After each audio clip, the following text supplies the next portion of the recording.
बच्चों, इस वीडियो में हम class 12th physics chapter 9 ray optics के एनसीईआरटी एग्जाम्पल 9.7 और 9.8 सॉल्व करने वाले हैं। एग्जाम्पल 9.7 देखते हैं। फर्स्ट पार्ट है, if f is equal to 0.5 metre for a glass lens, what is the power of the lens. Focal length given है और पावर फाइंड करनी है। फोकल लेंथ कैसी है? पॉजिटिव, तो मीन्स ये जो ग्लास लेंस है ये कौन सा है? कॉन्वेक्स लेंस है, क्योंकि कॉन्वेक्स की फोकल लेंथ ही तो पॉजिटिव होती है। तो हम इस कॉन्वेक्स लेंस की पावर फाइंड कर लेते हैं। डायरेक्ट फॉर्मूला है हमारे पास पावर के लिए, P is equal to 1/f और फोकल लेंथ होनी चाहिए मीटर में। तो यहाँ हमको ऑलरेडी मीटर में ही फोकल लेंथ गिवन है, तो जस्ट हम यहाँ वैल्यू रख देते हैं 0.5। तो ये आ गया 2। तो 2 डायप्टर की पावर की यूनिट होती है डायप्टर, तो पावर 2 डायप्टर आ गई है। कॉन्वेक्स लेंस है इसलिए पावर पॉजिटिव होगी, तो यहाँ पर ये +2 डायप्टर आंसर आ गया। बस फर्स्ट पार्ट इतना ही है। Second part, the radii of curvature of faces of double convex lens are 10 centimetre and 15 centimetre. Its focal length is 12 centimetre. What is the refractive index of water. बच्चों, convex lens के लिए हमें ये दोनों faces की radius of curvature दी हुई है, means ये है R1 और ये 15 सेंटीमीटर, ये वैल्यू है R2 की। R1 R2 यहाँ हमें गिवन है, ये F की वैल्यू गिवन है। कॉन्वेक्स लेंस है, पॉजिटिव फोकल लेंथ है, हमें फाइंड करना है refractive index of glass. Second part में हमें क्या क्या गिवन है? R1 is equal to 10 centimetre, R2 is equal to -15 centimetre हमें लेना होगा, क्योंकि कॉन्वेक्स लेंस है तो दो फेसेस हो गई, एक इस साइड हो गई और एक इस साइड हो गई है फेस। तो जो सेकंड फेस है उसके लिए जो रेडियस ऑफ कर्वेचर है वो लेफ्ट साइड में आ रही है ना, तो इसलिए ये नेगेटिव होगी, तो इसलिए R2 की वैल्यू माइनस में है। बस F कितना है? 12 सेंटीमीटर। अब फाइंड क्या करना है हमको? रिफ्रैक्टिव इंडेक्स फाइंड करना है ग्लास का, मीन्स लेंस जिस मटेरियल का बना हुआ है उसका रिफ्रैक्टिव इंडेक्स हमें फाइंड करना है, ये फाइंड करना है। तो हमारे पास लेंस मेकर्स फॉर्मूला है, उसकी हेल्प से हम रिफ्रैक्टिव इंडेक्स फाइंड कर सकते हैं मीडियम का। 1/f is equal to 1μ2 -1 1/r1 -1/r2। f की वैल्यू है 12 सेंटीमीटर और ये रिफ्रैक्टिव इंडेक्स हमें फाइंड करना है। हम जस्ट म्यू लिख लेते हैं अब इसको। 1/r1 1/10, माइनस माइनस हो जाएगा प्लस, तो 1/15 आ गया यहाँ पर। तो 1/12 इज इक्वल टू म्यू -1, यहाँ एलसीएम ले लेते हैं 5/30। बच्चों, जैसे हमने इसको लिख लिया 3/30, इसको लिख लिया 2/30, तो एलसीएम लेने में इजी रहता है। इधर ये 3 है, इधर 2 है, तो ये 5 आ गया, तो 5/30 ऐसे आ जाता है।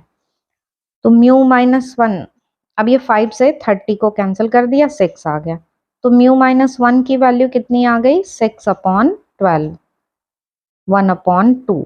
तो म्यू -1 इज इक्वल टू 1/2, तो म्यू इज इक्वल टू क्या हो गया? 1 + 1/2 is equal to 3/2 is equal to 1.5। तो means refractive index of glass क्या आ गया? 1.5। 1μ2 और एयर के रेस्पेक्ट में ग्लास का रिफ्रैक्टिव इंडेक्स, मीन्स लेंस का रिफ्रैक्टिव इंडेक्स, वो क्या आ गया? 1.5। ये आंसर आ गया सेकेंड पार्ट का। थर्ड पार्ट देखते हैं अब। A convex lens has 20 centimetre focal length in air. What is it's focal length in water. Refractive index of air water 1.33, refractive index of air glass 1.5। Air water means refractive index air water, ये given है ANW, और यहाँ पर ये क्या given है? ANG, ये given है 1.5। तो हमको फोकल लेंथ वाटर में फाइंड करनी है। एक लेंस है ये, जिस टाइम ये रखा हुआ है एयर में, तो उस टाइम इसकी फोकल लेंथ कितनी है? FA, ये है 20 सेंटीमीटर। मीन्स जो लाइट है वो एयर से जा रही है ग्लास में, ठीक है, एयर से लाइट ग्लास में एंटर कर रही है। अब क्या किया? इस लेंस को रख दिया वाटर में, जैसे ये वाटर में रख दिया है इसको, तो अब लाइट वाटर से ग्लास में जाएगी। ठीक है, ये तो ग्लास है ही, लेकिन अब वाटर से ग्लास में लाइट जा रही है ये। तो अब वाटर एयर के कंपैरिजन में डेंसर है, इसलिए जो फोकल लेंथ है इसकी लेंस की वो चेंज हो जाएगी। यहाँ पर लेंस मेकर फॉर्मूला है हमारी हेल्प के लिए, तो उससे हम ये फाइंड कर सकते हैं कि अब जब मीडियम चेंज कर दिया है तो फोकल लेंथ में कितना चेंज आया। गिवन क्या है हमें, एयर में फोकल लेंथ गिवन है 20 सेंटीमीटर। फाइंड करना है हमें कि ये वाटर में कितनी हो जाती है। रिफ्रैक्टिव इंडेक्स हमें दिए हुए हैं, वाटर का रिफ्रैक्टिव इंडेक्स ये 1.33 गिवन है, ग्लास का रिफ्रैक्टिव इंडेक्स एयर के रेस्पेक्ट में ये गिवन है हमें 1.5। ठीक है, तो अब हम लेंस मेकर्स फॉर्मूला ही अप्लाई करते हैं। 1/f is equal to mu minus 1 1/r1 minus 1/r2, ये फॉर्मूला है। अब हमें पहले इसमें गिवन है कि एयर में focal length, in air 1/f a mu g, lens glass का बना हुआ है तो ग्लास का रिफ्रैक्टिव इंडेक्स एयर के रेस्पेक्ट में 1/r1 माइनस 1/r2, ये हो गई equation number 1। In water, water के लिए 1/f(w).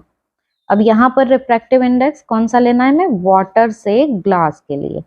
लाइट वाटर से ग्लास में जा रही है ना, ये वाटर से ग्लास में जा रही है, तो refractive index of glass with respect to water, ये हम यहाँ पर चेंज करेंगे। रेडियस ऑफ कर्वेचर तो चेंज होंगी नहीं, फोकल लेंथ ही चेंज होती है बस। तो ये इक्वेशन नंबर 2 हो गई। अब हम इन्हें डिवाइड कर देते हैं। इक्वेशन 1 को डिवाइड कर दिया इक्वेशन 2 से, 1/fa अपॉन 1/f(w). अब यहाँ डिवाइड करेंगे तो ये पूरा ब्रैकेट तो कैंसिल हो जाएगा, हमारे पास ऊपर बचेगा a mu g minus 1 upon w mu g minus 1, बाकी कैंसिल हो गया, ये वाला ब्रैकेट जो है ये तो ऐसे कैंसिल हो गया डिवाइड करने पर। FW आ गया ऊपर, FW upon FA is equal to a mu g हमें गिवन है 1.5, तो ये 1.5 माइनस 1 हो गया। ये हमें डायरेक्ट गिवन नहीं है, तो हम इसको ऐसे लिख लेते हैं mu G upon mu W minus 1। अब ये 1 माइनस हुआ तो ऊपर तो 0.5 आ गया, और यहाँ पर अब इनकी वैल्यूज रख लेते हैं हम। म्यू जी ये एयर के रेस्पेक्ट में होता है, तो ये है 1.5 अपॉन म्यू W, ये है 1.33 माइनस 1।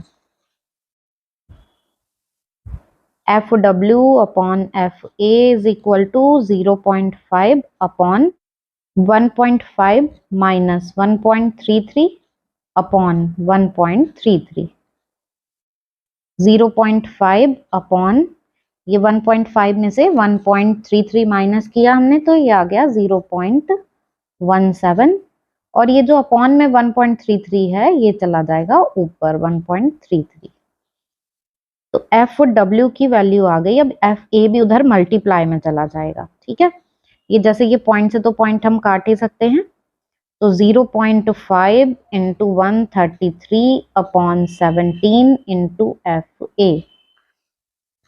FA की वैल्यू कितनी है 20, वो भी रख देते हैं।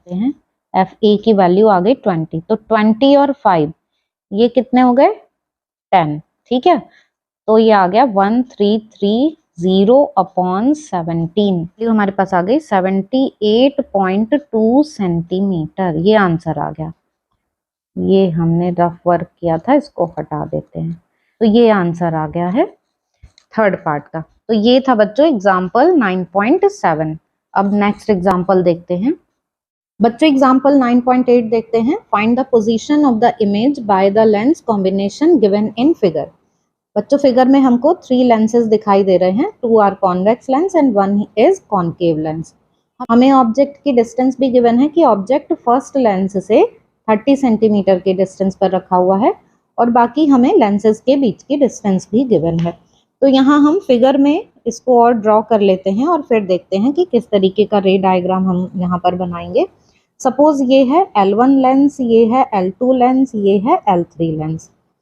अब इनकी हमको फोकल लेंथ गिवन है, F1 है +10 सेंटीमीटर, F2 है -10 सेंटीमीटर और F3 है +30 सेंटीमीटर। ऑब्जेक्ट कहाँ रखा हुआ है? ऑब्जेक्ट L1 से 30 सेंटीमीटर की डिस्टेंस पर रखा हुआ है, यहाँ पर है ये ऑब्जेक्ट।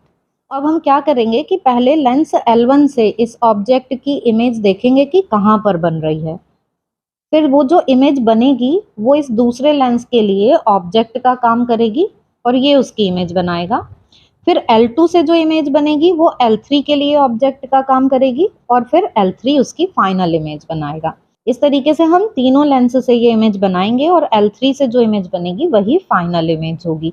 हमें लेंसेज के बीच की डिस्टेंस भी गिवन है, तो ये जो पहले दो लेंस हैं ये हैं एक दूसरे से 5 सेंटीमीटर की डिस्टेंस पर और ये बाद वाले दो जो हैं ये 10 सेंटीमीटर की डिस्टेंस पर हैं ये।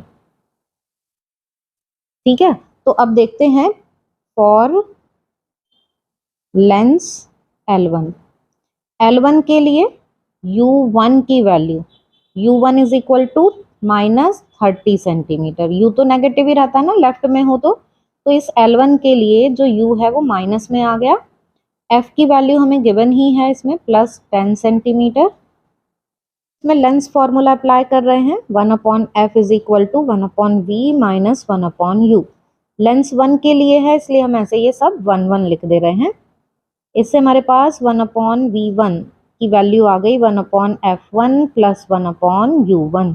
वैल्यूज रख देते हैं तो 1/v1 क्या आ जाएगा 1/10 माइनस 1/30। u1 की वैल्यू -30 है इसलिए ये माइनस हो गया। अब एलसीएम लिया हमने तो सपोज यहाँ पे भी 3 से मल्टीप्लाई, यहाँ पर भी, तो 3/30 1/30 क्या आ गया माइनस करके 2/30। तो इससे हमारे पास V1 की वैल्यू क्या आ गई, ये आ गई +15 सेंटीमीटर। ये V1 की वैल्यू है। मीन्स ये जो लेंस 1 है, लेंस 1 इमेज कहाँ पर बना रहा है 15 सेंटीमीटर की डिस्टेंस पर, और लेंस 1 से 15 सेंटीमीटर कहाँ बैठेगा 5 तो ये है डिस्टेंस, 10 यहाँ है, मीन्स यहाँ कहीं पर ही इमेज बन रही है इसकी। ठीक है, जहां पर L3 रखा हुआ है इमेज वहां पर ही बन रही है। इतना हमें समझ में आ गया। अब हम इमेज बनाएंगे लेंस 2 से। अब L2 के लिए फोकल लेंथ कितनी है इसकी, F2 की वैल्यू, F2 is equal to -10 centimetre, और F2 से ऑब्जेक्ट की डिस्टेंस कितनी है वो भी देख लेते हैं, U2 की वैल्यू। देखिए ये पहले वाले इस लेंस से यहाँ तक की डिस्टेंस ये 15 सेंटीमीटर है, इसमें से ये 5 माइनस करेंगे तो ये बची हुई 10 ही रह जाएगी। मीन्स कॉन्केव से ये डिस्टेंस कितनी है 10 सेंटीमीटर की है। तो जो U है U की वैल्यू 10 सेंटीमीटर है और ये राइट में है इसलिए इसको हम प्लस में लिख लेंगे, क्योंकि साइन कन्वेंशन से जो लेफ्ट में डिस्टेंस होती है उनको हम नेगेटिव लेते हैं। तो यहाँ पर ये U राइट में है, ऑब्जेक्ट जो है इधर राइट साइड में आ गया है, अब तो इसको हम प्लस में ले लेंगे।